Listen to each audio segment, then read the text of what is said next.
Dear viewers, আসসালামু আলাইকুম। দেশ ও প্রবাস থেকে যে যেখান থেকে বসে আমাদের ভিডিওগুলি দেখেন তাদেরকে জানাই আন্তরিক শুভেচ্ছা অভিনন্দন। তো মাছ চাষি ও খামারে ভাইরা, আজকে ভিডিওর টপিক দেখে বুঝতে পারছেন, আজকে আলোচনা করব হাইব্রিড মাগুর মাছ চাষ সম্পর্কে।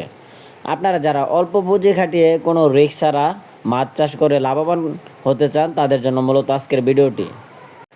আজকের এই ভিডিওটিতে আলোচনা করব কিভাবে আপনারা অল্প পুঁজি খাটিয়ে হাইব্রিড মাগুর মাছ চাষ করে লাভবান হতে পারবেন এবং এই মাছগুলি কতদিন চাষ করলে বাজারজাত করতে পারবেন তা নিয়ে কিছু বিস্তারিত আলোচনা করব। তো চলেন শুরু করা যাক। তো ভিউয়ার্স, স্ক্রিনে লক্ষ্য করতে পারছেন আমার হাতে যে পোনাটি আছে ওইটি কিন্তু অরিজিনাল চকলেট কালার হাইব্রিড মাগুর মাছের পোনা। এটি 3 ইঞ্চি সাইজের হাইব্রিড মাগুর মাছের পোনা। এই পোনাগুলি আপনারা যে কোনো ধরনের পুকুরে চাষাবাদ করতে পারবেন।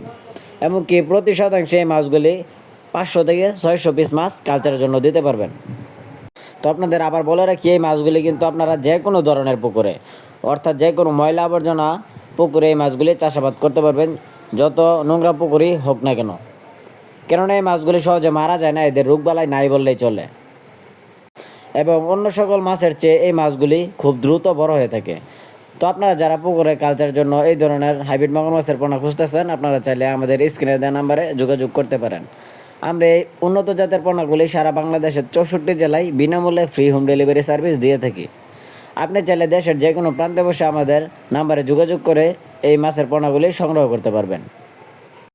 আমাদের কাছ থেকে আপনারা 100% গ্যারান্টি সহকারে ভালো জাতের পোনা ও ভালো মানের পোনা ক্রয় করতে পারবেন। তো আপনি মাছ চাষে সফল হতে চাইলে অবশ্যই আপনাকে মাছের গুণমান ভালো দেখে ক্রয় করতে হবে। অবশ্যই আপনাকে চকলেট কালার হাইব্রিড মাগুর মাছ দেখে সংগ্রহ করতে হবে, তাহলে আপনি অল্প দিনের ভিতরে লাভবান হতে পারবেন। এই মাছগুলি 3 মাস চাষ করলে এক একটার ওজন আসে 1 থেকে 1.5 কেজি ওজন।